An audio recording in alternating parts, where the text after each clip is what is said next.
आपल्या देशात जसे ऋतू बदलतात, हवामान बदलते, त्यानुसार सण साजरे केले जातात।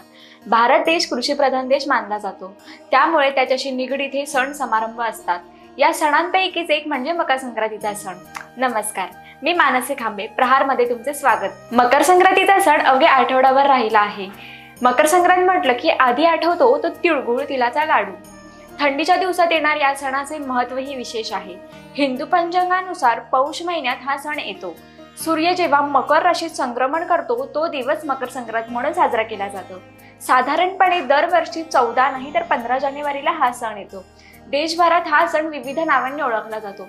आसाममध्ये हा सण माघ बिहू, तर पंजाबमध्ये माघी, कर्नाटक, तेलंगणा आणि महाराष्ट्रात मकर संक्रांती, तामिळनाडूमध्ये पोंगल, मध्य आणि उत्तर भारतातल्या काही भागात माघमेळा असे म्हटले जाते। संक्रांतीचा सण आरोग्याच्या दृष्टीतही तितकाच महत्त्वाचा आहे।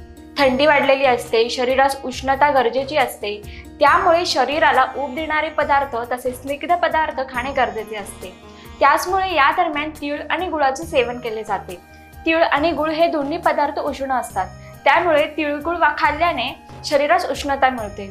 या सणादरम्यान घराघरात तिळाचे लाडू केले जातात, तिळगुळाची पोळी केली जाते। याच दरम्यान भोगीची भाजीही खाल्ली जाते। या ऋतूत ज्या भाज्या पिकवल्या जातात त्या भाज्या एकत्रित घालून भोगीची भाजी केली जाते। सोबतच बाजरी हे उष्ण धान्य असल्याने ती भाजी सोबत बाजरीची तीळ लावलेली भाकरी खातात, यामुळे शरीरास ताकद मिळते। लहान मुलातही बोरनान करण्याची पद्धत आहे।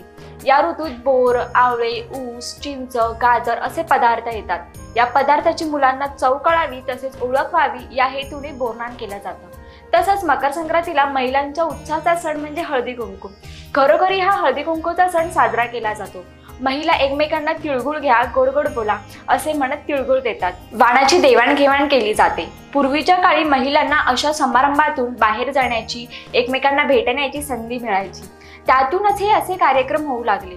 याच वेळेस पतंग उडवण्याचे खेळही रंगतात। महाराष्ट्रासह गुजरातमध्येही मकर संक्रांती दरम्यान पतंग उडवण्याचे खेळ रंगतात। खरं तर यालाही आरोग्याचे महत्त्व आहे। थंडीमध्ये आपल्या शरीराला सूर्यप्रकाशाची आवश्यकता असते, त्यामुळे पतंग उडवण्याच्या निमित्ताने घराबाहेर पडून शरीराला सूर्याच्या किरणांनी ऊब दिली जाते। त्यामुळे मकर संक्रांतीचा हा सण आरोग्याच्या दृष्टीने अतिशय महत्त्वाचा असा आहे। धन्यवाद।